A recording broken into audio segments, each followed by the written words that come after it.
Hello Challenger, j'espère que vous allez bien. À la grâce de Dieu, moi ça va. Un Challenger c'est qui? C'est toute personne qui prend part aux activités de challenge et qui est déterminée à relever ce défi, ce challenge qu'est vivre une vie qui glorifie Dieu. Aujourd'hui, nous sommes en Matthieu 8. Permettez-moi de prier. Père, nous te disons merci. Merci pour ta fidélité. Car en ces 8 jours de l'année 2019, tu nous as montré que tu es avec nous et que tu es un Dieu bon. Je te bénis, je te rends grâce. Au nom de Jésus, Amen. Jésus guérit un lépreux.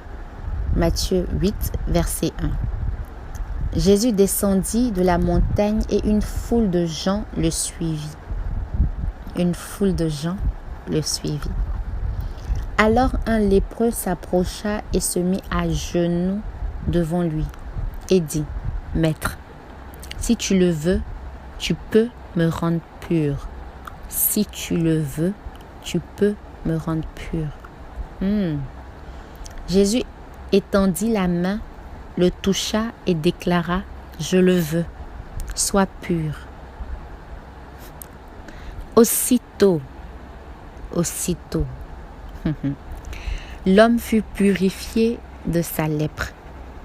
Puis Jésus lui dit, « Écoute bien, ne parle de cela à personne, mais va te faire examiner par le prêtre, puis offre le sacrifice que Moïse a ordonné pour prouver à tous que tu es guéri. » Ici, je remarque que Jésus n'a pas dit « Va te faire examiner par le prêtre pour montrer à tous que tu es guéri, puis reviens me faire le sacrifice que Moïse a ordonné. » Non.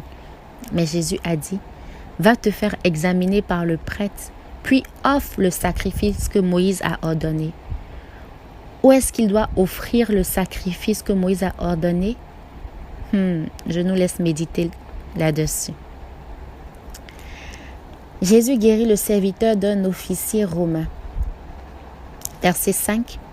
Au moment où Jésus entrait dans Capernaüm, un capitaine romain s'approcha et lui demanda son aide. En ces termes, « Maître, mon serviteur est couché à la maison. Il est paralysé et souffre terriblement. » Jésus lui dit, « J'y vais et je le guérirai. » Mais le capitaine répondit, « Maître, je ne suis pas digne que tu entres dans ma maison. Mais il suffit que tu dises un mot et mon serviteur sera guéri. » Il suffit que tu dises un mot. Et ma prière pour nous aujourd'hui, c'est que Jésus dise un mot dans nos situations pour qu'elles puissent tourner en bon. Je suis moi-même soumis à mes supérieurs. Le verset continue. Et j'ai des soldats sous mes ordres. Si je dis à l'un va, il va. Si je dis à l'autre viens, il vient. Et si je dis à mon serviteur fais ceci, il le fait. Quand Jésus entendit ces mots, il fut dans l'admiration. Quand Jésus vit la foi de cet homme, il fut dans l'admiration. Et dit à ceux qui le suivaient, « Je vous le déclare, c'est la vérité. Je n'ai trouvé une telle foi chez personne en Israël. Je vous l'affirme, beaucoup viendront de l'Est et de l'Ouest et prendront place à table dans le royaume des cieux avec Abraham, Isaac et Jacob. » Jésus nous dit que beaucoup viendront de l'Est et de l'Ouest et prendront part à l'alliance. Parce qu'on voit ici Abraham, Isaac et Jacob, des personnes d'alliance, que Dieu a formé une alliance avec eux, le père de la foi. Donc beaucoup viendront qui n'étaient même pas destinés, si on peut utiliser le thème. Mais grâce à cette ouverture que Jésus crée, grâce à cette alliance par Jésus-Christ, ces personnes prendront part. Et ma prière, c'est que nous prenions part, comme Jésus le dit. Verset 12. Mais ceux qui étaient destinés au royaume seront jetés dehors, dans le noir, où ils pleureront et grinceront des dents. Puis Jésus dit au capitaine, « Retourne chez toi. Dieu t'accorde ce que tu as demandé avec foi. » Dieu t'accorde ce que tu as demandé avec foi. Et le serviteur du capitaine fut guéri à ce moment même. Nous voyons que ce capitaine a fait preuve de foi qui a même surpris Jésus. Il dit, dis seulement un mot. Tu n'as pas besoin de te déplacer. Ta parole est puissante. Dis seulement un mot et mon serviteur sera guéri. C'est fort. Jésus guérit beaucoup de malades. Verset 14. Jésus se rendit à la maison de Pierre. Il y trouva la belle-mère de Pierre au lit. Elle avait de la fièvre. Il lui toucha la main. Et la fièvre la quitta. Elle se leva et se mit à le servir. J'aime l'attitude de la belle-mère de Pierre. Dès qu'elle a reçu la guérison de Jésus, dès qu'elle a reçu ce qu'elle recherchait ou ce dont elle avait besoin, elle se mit à le servir. Le verset nous dit, elle se leva et se mit à le servir. Quand nous recevons ce que nous attendons de Dieu, qu'est-ce que nous faisons? Est-ce que nous bénéficions de cette bénédiction, chose bonne, puis on attend le prochain problème pour redemander? Ou est-ce qu'on se met à le servir comme la belle-mère de Pierre nous enseigne par son attitude? Ces 3 guérisons principales, nous enseignent ici que le lépreux, Jésus lui a dit, ne parle de ça à personne. Va chez le grand prêtre, te fais examiner, puis donne le sacrifice. Le capitaine romain, Jésus lui dit, va, ta foi t'a sauvé car tu as fait une grande preuve de foi qui a même suscité mon admiration. Dis seulement un mot pour que ma situation change. Et la belle-mère de Pierre, quand elle reçut sa guérison, elle se leva et se mit à servir Dieu. Ma prière, c'est que nous puissions apprendre et adopter de ces attitudes qui glorifient Dieu. Verset 16. Le soir venu, on emmena à Jésus un grand nombre de personnes tourmentées par des esprits mauvais. Par sa parole, Jésus chassa ces esprits et il guérit aussi tous les malades. J'ai souligné par sa parole. Et Dieu merci pour nous, nous avons toujours sa parole. Par sa parole, nous pouvons guérir des malades. Par sa parole, nous pouvons apporter en solution ce dont le monde a besoin par la parole de Jésus. Jésus le fit afin que se réalise cette parole du prophète Ésaïe. Il a pris nos infirmités et nous a déchargés de nos maladies. Yes. Ceux qui désirent suivre Jésus. Verset 18. Quand Jésus vit toute la foule qui l'entourait, il donna l'ordre à ses disciples de passer avec lui de l'autre côté du lac.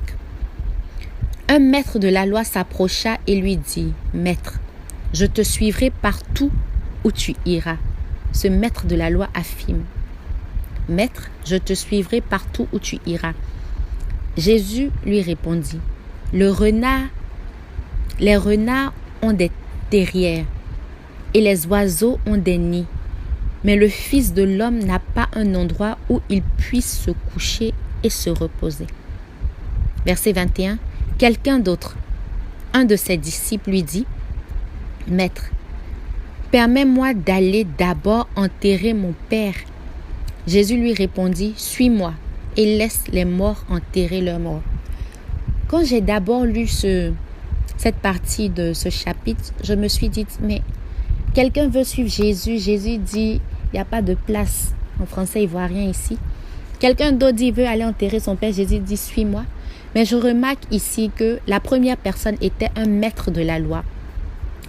Je me dis que Jésus a vu l'attitude de son cœur. Cette personne a affirmé, maître, je te suivrai partout où tu iras. Jésus dit, lui-même, il ne sait pas où il va mettre sa tête. Ensuite, la deuxième personne, c'était quelqu'un d'autre. Le verset 21 dit, puis il ajoute, le même verset ajoute, un de ses disciples. Donc, on nous montre ici que c'était une autre personne, mais c'était aussi un de ses disciples qui dit, « Permets-moi, maître, d'aller d'abord enterrer mon père. » Jésus dit, « Suis-moi. Je t'ai déjà choisi, suis-moi. Laisse les morts enterrer leurs morts. » Verset 23. Jésus monta dans la barque et ses disciples l'accompagnèrent.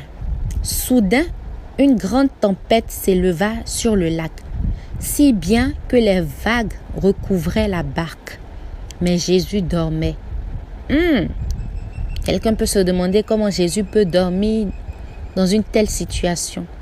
Mais ici, ce que je constate, c'est que quel que soit ce qui se passe, le plus important, c'est d'avoir la présence de Jésus avec nous ou dans notre situation.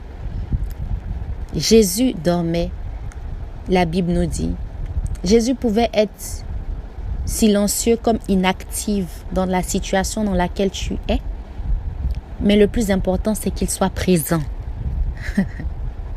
Les disciples s'approchaient de lui et le réveillaient en criant, « Seigneur, sauve-nous, nous allons mourir. » Jésus leur répondit, « Pourquoi avez-vous peur? Comme votre confiance est faible. » D'autres versions diront, « Votre foi est faible. » Alors il se leva, parla sévèrement au vent et à l'eau du lac, et il se fit un grand calme. Je remarque ici que Jésus se leva. Vous savez, il y a des situations dans la vie, on ne peut pas commander coucher. On ne peut pas commander sans action proactive. Jésus se leva. Il y a des situations où nous devons nous lever. Nous devons nous tenir à la brèche. Nous devons commander avec autorité. Alors il se leva, parla sévèrement au vent et aux eaux du lac. Et il se fit un grand calme. Tous étaient remplis d'étonnement et disaient, « Quel genre d'homme est-ce pour que même le vent et les flots lui obéissent? » Yes. Verset 28. Quand Jésus arriva de l'autre côté du lac, dans le territoire des Gadaréniens, 2 hommes sortis du milieu des tombeaux et vinrent à sa rencontre. Ces hommes étaient possédés par des esprits mauvais. Ils étaient si dangereux que personne n'osait passer par ce chemin. Mais Jésus devait passer par ce chemin pour apporter la délivrance à ces personnes. Et Jésus passera par ton chemin pour t'apporter la délivrance dont tu as besoin. Verset 29, il se mit à crier, « Que nous veux-tu, Fils de Dieu ?» J'ai souligné « Fils de Dieu ». Vous savez, l'histoire nous parle ici des esprits mauvais. Mais ces esprits mauvais ont reconnu la divinité de Jésus. « Que nous veux-tu, Fils de Dieu ?» Jésus, dans l'histoire biblique, s'est fait appeler Fils de l'homme. Lui-même, il disait, il est le Fils de l'homme. Mais je constate ici qu'il faut une ouverture d'esprit. C'est une affaire d'esprit. L'esprit reconnaît l'esprit de Dieu en lui. L'esprit reconnaît Dieu en lui. Si Dieu n'a pas ouvert nos esprits à revoir la divinité de Jésus, les esprits mauvais même reconnaissent la divinité de Jésus, Fils de Dieu. Es-tu venu ici pour nous tourmenter avant le moment fixé? Il y avait une certaine distance, un grand troupeau de porcs qui cherchait sa nourriture. Les esprits mauvais adressaient cette prière à Jésus. « Si tu veux nous chasser, envoie-nous dans ce troupeau de porcs. » On remarque ici que tout esprit a besoin d'une licence. Licence ici, c'est license. C'est un permis. Un permis de résidence. Tout esprit a besoin d'un permis de résidence terrestre pour pouvoir résider sur la terre. Donc, et ce permis de résidence est un corps terrestre. Ces esprits voulaient toujours résider sur la terre. Parce que pour pouvoir être sur la terre, il faut un permis de résidence. Et ces esprits ont demandé à Jésus de les rediriger vers ces corps d'animaux. Et c'est ce que fit Jésus. Allez, leur dit Jésus. Ils sortirent des 2 hommes et s'en allèrent dans les porcs. Aussitôt, tout le troupeau se précipita du haut de la falaise dans le lac et disparut dans l'eau. Les hommes qui gardaient les porcs s'enfuirent et se rendirent dans la ville où ils racontaient toute l'histoire et ce qui s'était passé pour les 2 possédés. Alors tous les habitants de la ville sortirent à la rencontre de Jésus. Quand ils le virent, ils le supplièrent de quitter leur territoire. Mais le plus important ici, c'est que Jésus a fait son devoir. Que Dieu bénisse la lecture de sa parole. Je veux prier pour tout un chacun aujourd'hui, pour toute personne qui entend le son de ma voix. Quelle que soit ta situation, Jésus est la solution. Et je prie que nous puissions être ces personnes de foi. Avoir cette foi que Jésus sera en admiration, comme l'histoire nous le dit pour le capitaine romain. Être au service de Jésus comme l'a fait la belle-mère de Pierre. Que Dieu nous aide à pouvoir lui plaire. Dans le nom de Jésus. Amen. Je vous donne rendez-vous donc demain pour Matthieu 9.